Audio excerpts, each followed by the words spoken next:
Kai aš buvau 16 ir gyvenau vieno didelio miesto dideliame name, mano tėtis vieną vakarą išlipęs iš lifto rado mane aikštelėje besišnekučiuojančią su kokį dvigubai vyresniu vaikinu. Kai atėjo vakaras, mes visi susirinkom prie stalo, mano tėtis padarė vieną paprastą dalyką. Jis nesibarė, jis neskaitė moralų, viskas, ko jis mes paklausė, tai buvo, kas tas senas žmogus.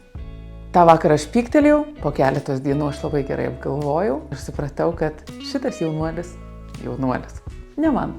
Ir man labai pasisekė, nes ta draugystė ji nebūtų nuvedusi niekur labai gražiai. Ir galvoju, kaip šiuolaikiniam jaunimui pasakyti ir parodyti, kad jų draugai ne visada yra apdovanojantys, ne visada vedantys ar stumiantys į priekį, ne visada papuošiantys jų kasdienybę ir įkvepiantis geriems pasielgimams. Laukiu jūsų webinare, kur aptarsim, kaip atskirti jūsų dukrų ir sūnų draugus nuo draugelių ir kaip padėti jiems padaryti tai patiems.